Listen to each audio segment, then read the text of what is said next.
الحمدللہ تعریف کس کی ہے؟ اچھے مسلمانوں کی، سارے انسانوں کی نہیں، رب العالمین سے ہے۔ تکثیریت ہر ذرے میں ہے اور وہیں سے یہ خاک اٹھتی ہے، اور انہی بنیادوں پر جب پروان چڑھیں گے تو یہی حقیقت میں اسلام ہے۔ وہ شخص مکمل مومن ہے ہی نہیں، کون؟ جس کا پڑوسی اس کے شر اور فساد سے محفوظ نہ رہے۔ آپ جس دارالعلوم کے احاطے میں تشریف فرما ہیں اس کی بنیاد عالم ربانی حضرت مولانا عبدالعزیز محدث رحیم آبادی رحمہ اللہ نے سن 1918 میں رکھی تھی۔ متعصب میڈیا نے لوگوں کے دل و دماغ میں یہ زہر بھر دیا ہے کہ سارے مسلمان کٹر ہوتے ہیں۔ وہ چاہتے ہیں کہ ہماری عورتیں جس طرح ان کی عورتیں سامان زینت بن کر بازاروں میں گھومتی پھرتی ہیں، اپنی عزت و آبرو کو نیلام کرتی ہیں اعلانیہ، ویسے ہی وہ مسلم خواتین کو بھی برہنگی اور عریانیت کے مظہر میں دیکھنا چاہتے ہیں۔ ترقی پسندوں نے نظم شاعری پر خاصا زور دیا اور نظم کی مختلف حیتوں کو اپنے اظہار کا وسیلہ بنایا۔ انسانی وجود کا رشتہ سماجی معاشرت اور تہذیب و ثقافت سے جوڑا جائے۔ ہندوستان میں ثقافتی قوم پرستی اپنے آپ میں ایک بہت مضبوط طریقے سے ابھرا ہے، خاص کر اس نئی حکومت کے آنے کے بعد، کہ جب اس طرح کے انتہا پسندانہ حالات رونما ہوتے ہیں تو کیا طریقہ کار ہو جس سے ہم اس طرح کے حالات سے لڑ سکیں۔ گیان واپی مسجد کے سروے کے دوران جب حوض کا پانی نکالا گیا اور وہاں ٹوٹا ہوا فوارہ ملا تو زرد میڈیا نے فوراً اسے شیولنگ باور کرا دیا۔ جہالت کے سبب سماج میں لڑائی جھگڑا، لوٹ مار، بے حیائی، فحشکاری، بدامنی، منافرت اور فتنہ و فساد عام سی بات ہو جاتی ہے۔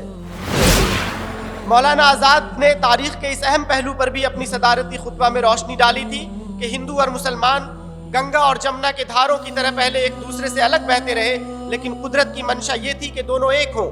اقوام عالم پوری انسانی برادری کا حصہ قرار دینا، آج گلوبل ولیج قرار دینا آج کے بڑے بڑے سیاست دانوں کا پسندیدہ مشغلہ ہے۔ اسلام نے سماج میں رہنے والے ہر فرد کے ساتھ حسن سلوک کی تاکید کی ہے۔ رشتہ داری کا خیال رکھنا، پڑوسیوں کے ساتھ حسن سلوک کرنا، انسانی بنیادوں پر لوگوں سے تعلقات رکھنا۔ ہمیں یہ کہنے میں تردد نہیں ہے کہ یہ موقف نہ تو مدرسے کا ہو سکتا ہے نہ اس سیمینار کا ہو سکتا ہے، کیونکہ یہ عمل خود سماجی ہم آہنگی کے جذبے کے منافی ہوگا۔ تمام زبانوں کو ایک دوسرے کا تتمہ یا پورک سمجھا جائے۔ ہم بھارت کی عوام متانت و سنجیدگی سے عزم کرتے ہیں کہ بھارت کو ایک مقتدر، سماجوادی، غیر مذہبی عوامی جمہوریہ بنائیں۔ جھوٹ کے فروغ کے لیے ان ٹولز کا استعمال زیادہ کیا جا رہا ہے، اور جنہیں سیاست میں ہر حال اپنی جگہ بنائے رکھنی ہے وہ ان ذرائع کا کچھ زیادہ ہی استعمال کر رہے ہیں۔ دارالعلوم احمدیہ سلفیہ 32واں جلسہ مذاکرہ علمیہ۔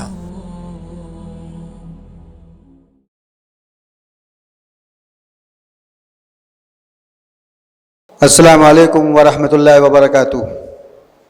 الحمدللہ ولیہ والصلاۃ علی نبی وبعد۔ اسٹیج پہ تشریف فرما اور میر کاروان اہل حدیث فضیلت الشیخ اصغر علی امام مہدی سلفی حفظہ اللہ، اس گلشن کے نئے مالی جناب انجینئر سید اسماعیل خرم صاحب، اور اس عظیم الشان سیمینار کے کنوینر جناب ڈاکٹر شکیل احمد سلفی صاحب، باوقار سیمینار میں موجود دیگر اکابر علماء کرام، مقالہ نگاران، دارالعلوم کے اساتذہ و طلبہ، اور گرد و پیش سے تشریف فرما معزز مہمانان گرامی، سب سے پہلے میں اللہ تعالیٰ کے شکر کے بعد میں دارالعلوم احمدیہ سلفیہ دربھنگا کے ذمہ داران کا بہت مشکور ہوں کہ اس باوقار سیمینار میں مجھے لب کشائی کا موقع عنایت فرمایا۔ اللہ تعالیٰ اس کا نے بہتر بدلہ عطا فرمائے اور اس گلشن علم و دانش کو مزید ترقیات سے نوازے۔ حضرات گرامی، جیسا کہ کنوینر صاحب نے اعلان کیا ہے کہ میرے عنوان کا موضوع ہے مختلف مذاہب کے درمیان بڑھتی خلیج، اسباب و تدارک۔ بہت ہی اہم موضوع ہے اور وقت کے حساب سے میں نہیں اس پہ کما حق وہ روشنی ڈال سکوں گا، اس لیے کہ سیمینار کی بھی مجبوری ہوتی ہے، مقالہ نگاران کی فہرست لمبی ہوتی ہے۔ بہرحال میں اپنی مقالہ کے کچھ حصے آپ لوگوں کے سامنے پیش کرتا ہوں۔ حضرات، وطن عزیز ہندوستان ایک سیکولر جمہوری ملک ہے جس کا ایک امتیازی وصف تنوع میں مطابقت اور کثرت میں وحدت ہے، جس کو گنگا جمنی تہذیب و ثقافت اور روایت سے بھی تعبیر کیا جاتا ہے۔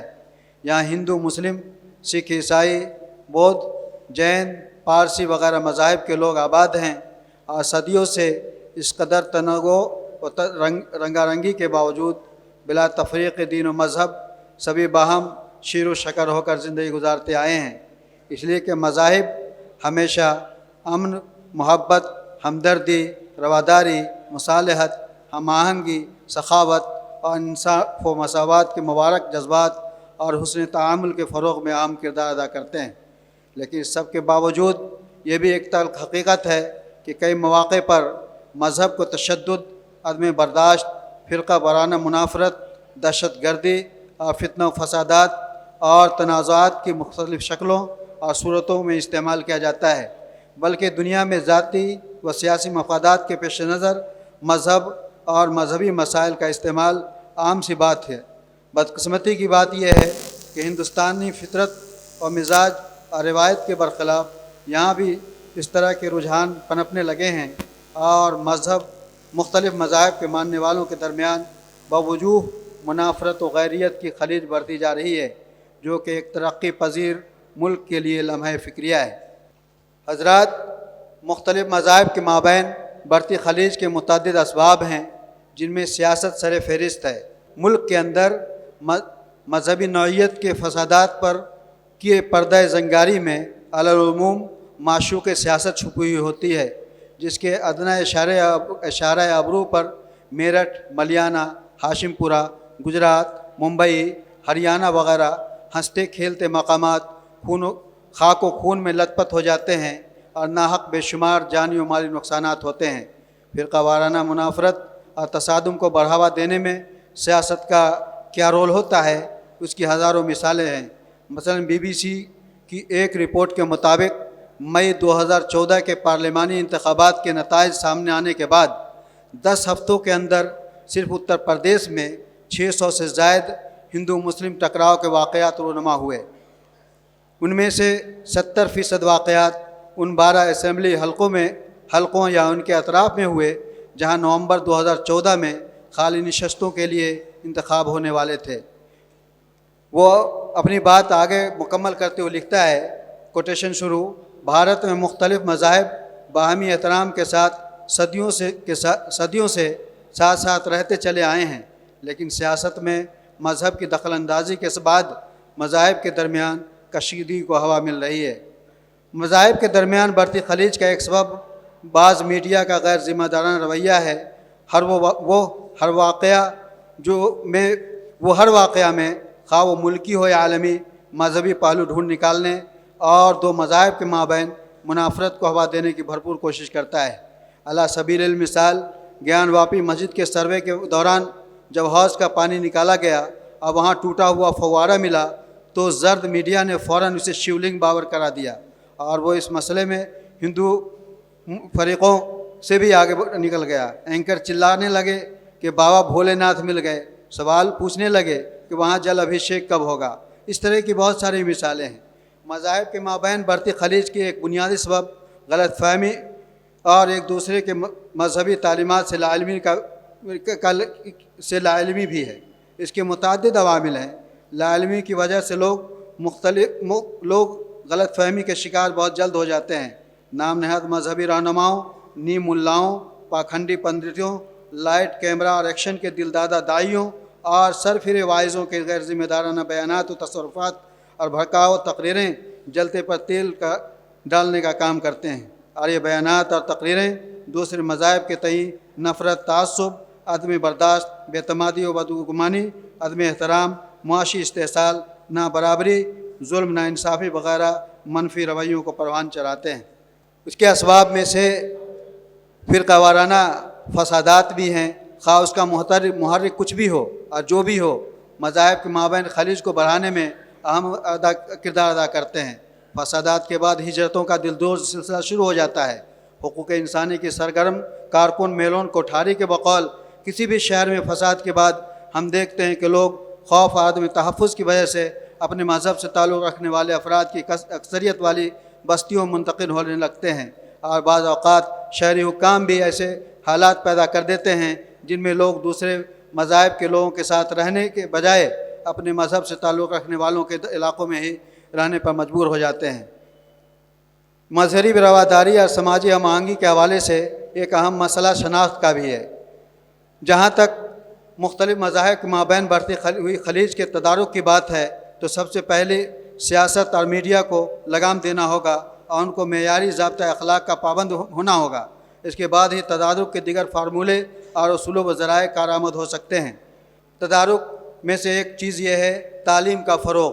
یہ بہت ضروری چیز ہے کہ جہالت کے سبب سماج میں لڑائی جھگڑا، لوٹ مار، بے حیائی، فحشکاری، بدامنی، منافرت اور فتنہ و فساد عام سی بات ہو جاتی ہے۔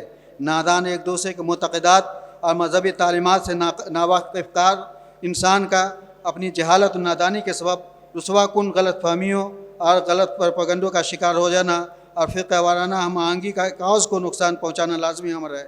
قرآن کریم میں اللہ رب العزت کا ارشاد گرامی ہے ان تصیبوا قوما بجہالۃ فتصبحوا علی ما فعلتم نادمین۔ دوسری چیز تدارک کے طور پہ رواداری کا بہت بڑا اہم رول ہے۔ ہندوستان جیسے مذہبی لحاظ سے کثیر الجہت معاشرے میں فرقہ وارانہ ہم آہنگی اور پرامن بقائے باہمی کو یقینی بنانے کے لیے قوت برداشت اور رواداری بہت ضروری ہے، کیونکہ یہ فرقہ وارانہ ہم آہنگی کا نقطۂ آغاز ہے۔ اس میں کئی آیتیں اور حدیثیں کوٹ کی گئی ہیں۔ تیسرا نقطہ ہے عدل و مساوات کا ہے، اس لیے کہ عدل و مساوات جب نہیں ہوتا ہے سماج کے اندر اور مذہبی بنیادوں پر جب وہ رویے برتے جاتے ہیں تو اس طرح سے بھی جو ہے وہ سماج کے اندر خلیج مذہبی مذاہب کے اندر خلیج پیدا ہوتی ہیں۔ اس کے ساتھ ہی ساتھ ایک چیز یہ اس کے لیے ایک تدارک کے طور پہ ایک بہت اہم چیز ہے تنوع کا احترام اور اپنے مذاہب پر عمل۔ جیسا کہ گزر چکا ہے کہ وطن عزیز ہندوستان کی شناخت اور اس کا امتیاز اس کی تکثیریت اور تنوع میں وحدت و یکسانیت اور مطابقت ہے۔ تنوع و قلمی خواہ مذہبی ہو یا لسانی، نسلی ہو یا جغرافیائی یا علاقائی وجہ نظام و اختلاف نہیں، بلکہ کسی بھی ملک و معاشرے کا حسن و جمال ہے۔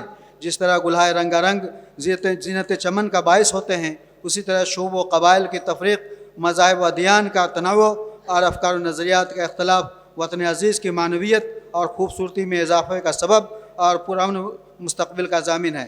اقوام متحدہ کے جنرل سیکریٹری انٹونیو گوئٹرس نے بجا کہا ہے کہ انسانیت کا تنوع نقصان دہ اور پرخطر نہیں بلکہ فائدے کی چیز اور انسانیت کا اثاثہ ہیں۔ دو نقطے ہیں جس کو میں تھوڑا سا پڑھوں گا، میں وہ چھوٹا چھوٹا ہے، وہ تدارک کے طور پہ کہ خلیج کو کیسے پاٹا جا سکتا ہے۔ اس میں سے پانچواں نقطہ مشترکات پہ عمل ہے۔ بلا شبہ معاشرے میں رنگ و نسل اور قوم و قبیلہ کی بنیاد پر ہم آہنگی کا قیام تو قدر آسان ہے، لیکن افکار و نظریات اور مذہب و مسلک کی بنیاد پر ہم آہنگی کی تلاش قدر مشکل امر ہے۔ اس مشکل ترین مرحلے میں اسلام جو رہنمائی کرتا ہے وہ انسانی فطرت کے عین مطابق ہے۔ فرمایا قل یا اہل الکتاب تعالوا الی کلمۃ سواء بیننا وبینکم الا نعبد الا اللہ ولا نشرک بہ شیئا ولا یتخذ بعضنا بعضا اربابا من دون اللہ۔ اس آیت کریمہ میں ہمہ قسمی سماجی ہم آہنگی کے قیام کا جامع تصور اس اصول کو قرار دیا گیا ہے کہ مشترکہ مذہبی عقائد و نظریات کی بنا پر ہم آہنگی قیام کے خواب کو شرمندہ تعبیر کرنے کی صحیح کی جائے تاکہ سماج سے ہر طرح کی تفرقہ بازی، فتنہ و فساد اور شدت پسندی کا خاتمہ ہو۔ چھٹا نمبر ہے بین المذاہب مکالمات اور ڈائلاگ کا انعقاد۔ اس حوالے سے بین المذاہب مکالمات اور ڈائلاگ کا انعقاد ازحد ضروری ہے، کیونکہ اس سے آپسی تعلقات پر جمی برف پگھلتی ہے اور ایک دوسرے کو جاننے اور سمجھنے کا موقع ملتا ہے۔